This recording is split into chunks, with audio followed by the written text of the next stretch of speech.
Mokshitha pi ಪಾರು ಧಾರಾವಾಹಿ ನೋಡಿದವರಿಗೆ ಇವರು ಚಿರಪರಿಚಿತ. ಈ ಧಾರಾವಾಹಿಯಲ್ಲಿ ತಮ್ಮ ನಿಷ್ಕಲ್ಮಶ ನಗು ಮತ್ತು ಮುಗ್ಧ ನಡವಳಿಕೆಯ ಮೂಲಕ ಧಾರಾವಾಹಿ ಪ್ರಿಯರಿಗೆ ಅತ್ಯಂತ ಪ್ರಿಯರಾದವರು ಇವರು.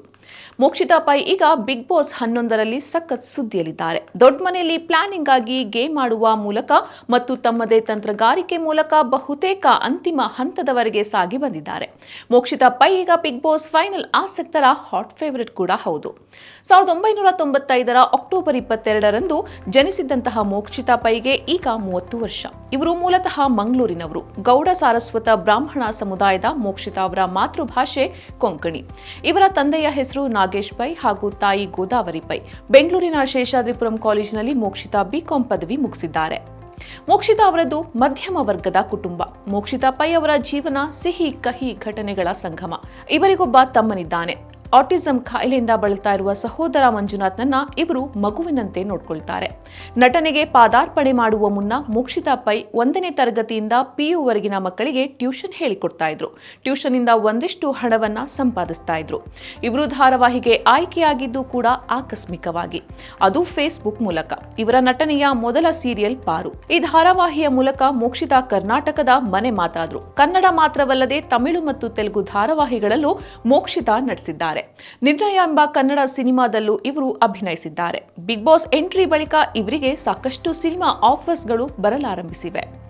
ಇನ್ನು ಪಾರು ಧಾರಾವಾಹಿಯಲ್ಲಿ ನಟಿಸುವ ಮೊದಲು ಪಾರು ಬದುಕಿನಲ್ಲೊಂದು ಭಾರಿ ಬಿರುಗಾಳಿ ಎದ್ದಿತ್ತು. ಅದು ಬಾಲಕಿಯೊಬ್ಬಳ ಕಿಡ್ನಾಪ್ ಪ್ರಕರಣ. ಈ ಪ್ರಕರಣ ಆಗ ಭಾರಿ ಸುದ್ದಿ ಮಾಡಿತ್ತು. ಆಗ ಮೋಕ್ಷಿತಾ ಪೈಗೆ ಕೇವಲ 20 ವರ್ಷ. ಅಸಲಿಗೆ ಆಗ ಇವರ ಹೆಸರು ಐಶ್ವರ್ಯ ಪೈ ಎಂದಿತ್ತು. 2014ರಲ್ಲಿ ಬಾಲಕಿಯೊಬ್ಬಳನ್ನ ಅಪಹರಿಸಿ ಆಕೆಯ ತಂದೆಯಿಂದ 25 ಲಕ್ಷ ರೂಪಾಯಿ ಕೇಳಿದ ಆರೋಪ ಇವರ ವಿರುದ್ಧ ಕೇಳಿ ಬಂದಿತ್ತು. ಈ ಕೇಸ್ನಲ್ಲಿ ಇವರು ಮತ್ತು ಇವರ ಸ್ನೇಹಿತ ನಾಗಭೂಷಣ್ ಎಂಬಾತನನ್ನ ಪೊಲೀಸರು ಬಂಧಿಸಿ ಜೈಲಿಗೆ ಕಳಿಸಿದ್ರು. ಈ ಪ್ರಕರಣದ ವಿಚಾರಣೆ ನಡೆದು ಇವರು ನಿರ್ದೋಷಿ ಅಂತ ಕೋರ್ಟ್ ತೀರ್ಪನ್ನು ಕೂಡ ನೀಡಿತ್ತು. ಇವರ ವಿರುದ್ಧ ಮಾಡಿರುವ ಅಪಹರಣ ಮತ್ತು ಸುಲಿಗೆ ಯತ್ನ ಆರೋಪಗಳನ್ನು ಸಾಬೀತುಪಡಿಸುವ ಯಾವುದೇ ಸಾಕ್ಷ್ಯಾಧಾರಗಳು ಇಲ್ಲ ಎಂದು ನ್ಯಾಯಾಧೀಶರು ತಮ್ಮ ತೀರ್ಪಿನಲ್ಲಿ ತಿಳಿಸಿದ್ರು. ಈ ಜಡ್ಜ್ಮೆಂಟ್ನಿಂದಾಗಿ ಮೋಕ್ಷಿತಾ ಪೈ ಆರೋಪ ಮುಕ್ತರಾದ್ರು. ಆದರೆ ಸಮಾಜದಲ್ಲಿ ಮತ್ತೆ ಅವರು ಮೊದಲಿನಂತೆ ತಲೆ ಎತ್ತಿ ನಡೆಯೋದು ಸುಲಭದ ಮಾತಾಗಿರಲಿಲ್ಲ. ಆದರೆ ಈ ಮಾನಸಿಕ ಒತ್ತಡವನ್ನ ನಿಭಾಯಿಸಿಕೊಂಡು ಮೋಕ್ಷಿತಾ ತಮ್ಮ ಜೀವನದಲ್ಲಿ ಮುನ್ನಡೆದ್ರು. ತಮ್ಮ ಮುಂದಿನ ಬದುಕಿನ ದಾರಿಯನ್ನ ತಾವೇ ಕಂಡುಕೊಂಡ್ರು. ಪಾರು ಧಾರಾವಾಹಿ ಮೂಲಕ ಕನ್ನಡಿಗರ ಮುದ್ದಿನ ಮಗಳಾದ್ರು. ಇದೀಗ ಬಿಗ್ ಬಾಸ್ ಮೋಕ್ಷಿತಾ ಬದುಕಿಗೆ ಮತ್ತೊಂದು ಮಹತ್ವದ ತಿರುವನ್ನ ನೀಡಿದೆ. ಬಿಗ್ ಬಾಸ್ ಫೈನಲ್ಗೆ ಯಾರು ಬರಬಹುದು ಅಂತ ಯಾರನ್ನಾದ್ರೂ ಕೇಳಿದ್ರೆ ಅವರ ಪಟ್ಟಿಯಲ್ಲಿ ಮೋಕ್ಷಿತಾ ಪೈ ಹೆಸರು ಇದ್ದೇ ಇರುತ್ತೆ.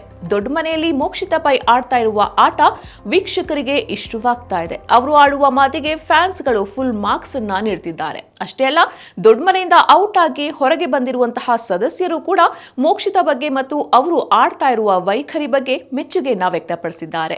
ಅಂದಹಾಗೆ ಬಿಗ್ ಬಾಸ್ ಮನೆಯಿಂದ ಹೊರ ಬಂದಿರುವ ಕೆಲವು ಸ್ಪರ್ಧಿಗಳು ಮೋಕ್ಷಿತಾ ಪೈ ಬಗ್ಗೆ ಏನ್ ಹೇಳಿದ್ದಾರೆ ನೀವೇ ನೋಡಿ. ಮೋಕ್ಷಿತಾ ಈ ಮಧ್ಯೆ ಮೋಕ್ಷಿತಾ ನನಗೆ ತುಂಬಾ ಇಷ್ಟ ಆಗ್ತಾ ಇದ್ದಾರೆ. ಏನಕ್ಕೆ ಗೊತ್ತಾ, ನನಗೂ ಅವ್ರಿಗೂ ಒಂದೇ ಒಂದು ಸಿಮಿಲಾರಿಟಿ. ನಾನು ಮೊದಲನೇ ವಾರನೇ ಏನದು ಕ್ಯಾಪ್ಟನ್ಸಿ ಆಟ ಬಂದಾಗ ಬೆನ್ನಿ ಹಿಂದೆನೆ ಸುಮಾರು ಏನೇನೋ ಡೀಲ್ಗಳು ನಡೆಯುತ್ತೆ. ಸೊ ಆವಾಗ ನನಗೆ ಗೊತ್ತಿಲ್ದಂಗೆ ಸುದೀಪ್ ಸರ್ ವೀಕೆಂಡ್ ಅಲ್ಲಿ ಹೇಳೋವರೆಗೂ ನನಗೆ ಗೊತ್ತಿರಲಿಲ್ಲ. ಆ ಓಟದಲ್ಲಿ ಇರೋರು ಹಿಂದೆ ಹೋಗಿ ಏನೋ ಡೀಲ್ಗಳು ಮಾಡ್ಕೊಂಡಿರ್ತಾರೆ ಯಾರಿಗೂ ಗೊತ್ತಾಗದಾಗೆ. ಆಗ ನಾನೊಂದು ಡೈಲಾಗ್ ಹೇಳ್ತೀನಿ ಅಲ್ಲಿ, ನಾನು ಎಷ್ಟು ದಿನ ಬಿಗ್ ಬಾಸ್ ಅಲ್ಲಿ ಇದ್ರೂ ಕ್ಯಾಪ್ಟನ್ ಆಗದೆ ಇದ್ರೂ ಚಿಂತೆ ಇಲ್ಲ, ಈ ಡೀಲ್ಗಳು ಈ ಬ್ರೈಬ್ಗಳು ಇವೆಲ್ಲ ನನ್ನ ಕೈಲಿ ಆ ಚಾನ್ಸೇ ಇಲ್ಲ ಅಂತ ಒಂದು ಮಾತು ಹೇಳ್ತೀನಿ. ಅದು ಬಿಗ್ ಬಾಸ್ ಮನೆ ಒಳಗೆ ವರ್ಕೌಟ್ ಆಗಲ್ಲ. ಆದ್ರೆ ಆ ಮಾತನ್ನು ಹೇಳಿ ವರ್ಕೌಟ್ ಮಾಡಿದ್ದು ಮೋಕ್ಷಿತಾ. ನಂಗೆ ತುಂಬಾ ಖುಷಿ ಆಯ್ತು.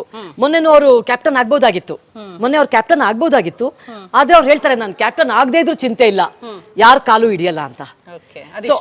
ಅವಾಗಿಂದ ನನ್ಗೆ ಮೋಕ್ಷಿತನ ಮೇಲೆ ತುಂಬಾ ಇಷ್ಟ ಆಯ್ತು. ನೋಡಿ, ಯಾರ್ದು ಸಪೋರ್ಟ್ ಇಲ್ದೆ ಏನು ಇಲ್ದೆ ಅವರಿಗೆ ತುಂಬಾ ಕುಗ್ಸಕ್ ಪ್ರಯತ್ನ ಮಾಡಿದ್ದಾರೆ ಕೆಲವರು, ಆದ್ರೂ ಅವ್ರು ಒಬ್ಬರೇ ನಿಂತ್ಕೊಂಡು ಆಟ ಆಡ್ತಾ ಇದಾರಲ್ಲ.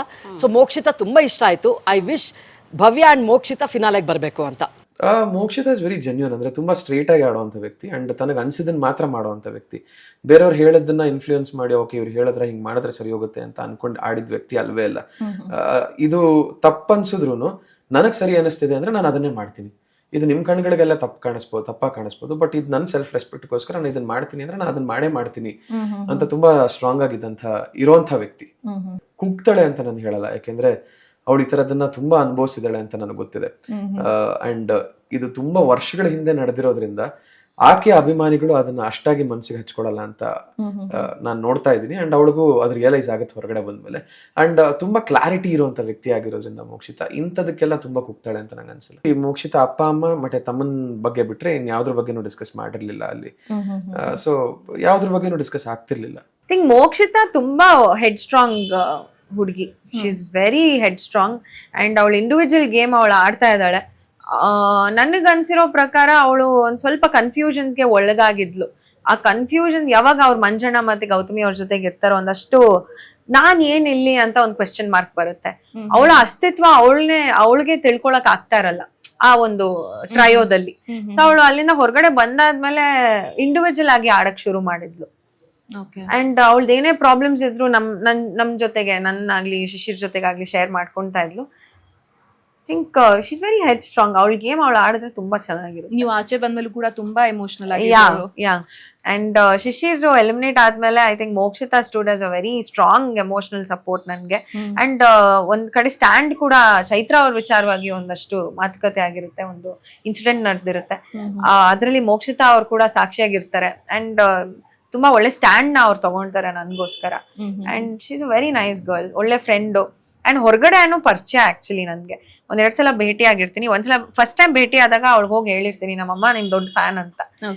ಎಸ್. ಇತ್ತೀಚೆಗೆ ಬಿಗ್ ಬಾಸ್ ಮನೆಗೆ ಅಪ್ಪ ಅಮ್ಮ ಮತ್ತು ತಮ್ಮ ಬಂದಾಗ ಮೋಕ್ಷಿತಾರ ಭಾವುಕ ನಡೆ ಕಂಡು ವೀಕ್ಷಕರ ಕಣ್ಣಿನಲ್ಲೂ ನೀರು ಜಿನುಗಿತ್ತು. ವೀಲ್ ಚೇರ್ನಲ್ಲಿ ಬಂದಿದ್ದ ವಿಶೇಷ ಚೇತನ ಸಹೋದರ ತಮ್ಮನ್ನು ಬಿಗ್ ಬಾಸ್ ಮನೆಯಲ್ಲಿ ಗುರುತಿಸದೇ ಇದ್ದಾಗ ಮೋಕ್ಷಿತಾ ಬಿಕ್ಕಳಿಸಿ ಅತ್ತಿದ್ರು, ಕಣ್ಣೀರಿಟ್ಟಿದ್ರು. ತಮ್ಮ ಕುಟುಂಬದ ಜೊತೆ ಮೋಕ್ಷಿತಾ ಬೆರೆತ ರೀತಿ ವೀಕ್ಷಕರನ್ನ ಆಪ್ತವಾಗಿಸಿತು. ಅಂದಿನ ಈ ದೃಶ್ಯ ಕಂಡು ಬಿಗ್ ಬಾಸ್ ಸಹ ಸ್ಪರ್ಧಿಗಳು ಕೂಡ ಕಂಬನಿ ಮಿಡಿದಿದ್ರು. ಅಂದು ತಮ್ಮನ ಬಗ್ಗೆ ಮೋಕ್ಷಿತಾ ವಿಶೇಷವಾಗಿ ಮಾತನಾಡಿದ್ರು. ಅವನು ಹುಟ್ಟಿದ ಮೇಲೆ ನನಗೆ ಜವಾಬ್ದಾರಿ ಜಾಸ್ತಿ ಆಯಿತು. ನಾನು ಅವನಿಗೆ ಅಕ್ಕ ಮಾತ್ರ ಆಗಿರ್ಲಿಲ್ಲ, ಅಮ್ಮ ಕೂಡ ಆದೆ. ಚಿಕ್ಕ ವಯಸ್ಸಿನಿಂದಲೂ ನನಗೆ ಅವನೇ ನನ್ನ ಪ್ರಪಂಚ. ಈಗಲೂ ಅಷ್ಟೇ ಅವನೇ ನನ್ನ ಪ್ರಪಂಚ. ಇವತ್ತಿಗೆ ನಾನು ಏನೇ ಮಾಡ್ತಾ ಇದ್ರು, ಏನೇ ಮಾಡೋದು ಇದ್ರೂ ಕೂಡ ಅದು ಅವನಿಗೊಬ್ಬನಿಗೆ ಮಾತ್ರ ಅಂತ ಹೇಳಿದ್ರು. ಹಾಗೆ ನನ್ನ ತಲೆಯಲ್ಲಿ ಏನೇ ಇದ್ರೂ ಅದು ಅವನಿಗೋಸ್ಕರ ಮಾತ್ರ ಅಂತ ಮೋಕ್ಷಿತಾ ಅವರು ಭಾವನಾತ್ಮಕವಾಗಿ ಹೇಳಿದ್ರು. ಮದುವೆ ಆಗು ಅಂತ ಜನ ತುಂಬಾ ಸಲ ಹೇಳ್ತಾರೆ. ಆದ್ರೆ ಮದುವೆ ಆದ್ರೆ ನನಗೆ ಒಂದು ಭಯ ಇದೆ. ಮದುವೆ ಆಗೋ ಹುಡುಗ ನನ್ನ ಅಪ್ಪ ಅಮ್ಮ ಮತ್ತು ತಮ್ಮನಿಂದ ಎಲ್ಲಿ ದೂರ ಮಾಡಿ ಬಿಡ್ತಾನೋ ಅನ್ನುವಂತಹ ಭಯ ನನಗೆ ಕಾಡ್ತಾ ಇರತ್ತೆ. ಹಾಗಾಗಿ ನಾನು ಮದುವೆನ ಮುಂದಕ್ಕೆ ಹಾಕ್ತಾ ಇದ್ದೀನಿ. ಅಪ್ಪ ಅಮ್ಮನಿಗೆ ನಾನು ಯಾವತ್ತೂ ಈ ವಿಷಯ ಹೇಳೇ ಇಲ್ಲ ಅಂತ ಮೋಕ್ಷಿತಾ ಅವತ್ತು ಹೇಳಿದ್ರು. ಮೋಕ್ಷಿತಾ ಅವರ ಈ ಮಾತು ಕೇಳಿದ ಅವರ ಅಪ್ಪ ಅಮ್ಮ, ಮಗಳು ಮೋಕ್ಷಿತಾ ಈ ಭಯವನ್ನ ಬಿಗ್ ಬಾಸ್ ಮನೆಯಿಂದಲೇ ಬಿಟ್ಟು ಬಿಡಬೇಕು, ಬಿಗ್ ಬಾಸ್ ಮನೆಯಿಂದ ಹೊರ ಬಂದ ಕೂಡಲೇ ಆಕೆ ಮದುವೆ ಆಗ್ಬೇಕು ಅಷ್ಟೇ ಅಂತ ಹೇಳಿದ್ರು. ಇನ್ನು ಮೋಕ್ಷಿತಾಳ ತಮ್ಮನಿಗೆ ಬಾಲ್ಯದಿಂದಲೇ ಅಪರೂಪದ ನರ ದೌರ್ಬಲ್ಯ ಕಾಯಿಲೆ ಇದೆ. ಹಾಗಾಗಿ ತಮ್ಮನಿಗೆ ಮೋಕ್ಷಿತಾಳೆ ಬಾಲ್ಯದಿಂದಲೇ ಅಮ್ಮನಂತೆ ತುತ್ತು ಉಣಿಸುತ್ತಾ ಬಂದಿದ್ದಾರೆ. ಕೆಲವು ತಿಂಗಳ ಹಿಂದೆ ಮೋಕ್ಷಿತಾ ಕುಟುಂಬದವರು ತಮ್ಮನಿಗೆ ಅದ್ಧೂರಿಯಾಗಿ ಉಪನಯನವನ್ನ ಕೂಡ ಮಾಡಿದ್ದಾರೆ. ನನ್ನ ತಮ್ಮನಿಗೆ ಈಗ 20 ವರ್ಷ, ಆದ್ರೆ ವಾಸ್ತವವಾಗಿ ಆತ 8 ತಿಂಗಳ ಮಗುವಿನ ಆತನಿಗೆ ಉಪನಯನ ಮಾಡಬೇಕಾ ಬೇಡ್ವಾ ಎಂಬ ಗೊಂದಲ ನಮ್ಗಿತ್ತು. ಆದ್ರೆ ನಮ್ಮ ಅರ್ಚಕರು ಉಪನಯನ ಮಾಡಬೇಕು ಅಂತ ಸಲಹೆ ಕೊಟ್ರು. ಈ ಸ್ಥಿತಿಯಲ್ಲಿ ನನ್ನ ತಮ್ಮನಿಗೆ ಜೀವನದಲ್ಲಿ ಬೇರೆ ಯಾವುದೇ ಶುಭ ಕಾರ್ಯ ಮಾಡೋದಕ್ಕೆ ಆಗೋದಿಲ್ವಲ್ಲ, ಹೀಗಾಗಿ ಇದನ್ನಾದ್ರೂ ನೋಡ್ಲಿ ಅಂತ ಉಪನಯನ ಮಾಡಿದ್ದೇವೆ ಅಂತ ಮೋಕ್ಷಿತಾ ಪೈ ಬಿಗ್ ಬಾಸ್ ಮನೆಯಲ್ಲಿ ಬರೋದಕ್ಕೂ ಮೊದಲೇ ಒಂದು ಸಂದರ್ಶನವೊಂದರಲ್ಲಿ ಈ ರೀತಿಯಾಗಿ ಹೇಳಿಕೊಂಡಿದ್ರು. ಅಂದಹಾಗೆ ಮೋಕ್ಷಿತಾ ಫ್ಯಾಷನ್ ಪ್ರಿಯೆಯೂ ಹೌದು. ಹಲವು ದೇಶಗಳಲ್ಲಿ ಬಿಂದಾಸ್ ಟೂರ್ ಮಾಡಿರುವ ಪಾರು ಅವರ ಟ್ರಾವೆಲ್ ಫ್ಯಾಷನ್ ಕೂಡ ಟ್ರೆಂಡಿ ಆಗಿದೆ. ಆಯಾ ದೇಶದ ಹವಾಮಾನಕ್ಕೆ ತಕ್ಕಂತೆ ಅವರು ಧರಿಸಿದ ಒಂದೊಂದು ಧಿರಿಸುಗಳು ಕೂಡ ಫ್ಯಾಷನೇಬಲ್ ಆಗಿದ್ವು. ಆ ಉಡುಪುಗಳಲ್ಲಿ ಕ್ಲಿಕ್ಕಿಸಿದ ಒಂದೊಂದು ಫೋಟೋಗಳು ಅವರ ಅಭಿಮಾನಿಗಳನ್ನ ಸೆಳೆಯುವಲ್ಲಿ ಯಶಸ್ವಿಯಾಗಿದ್ವು.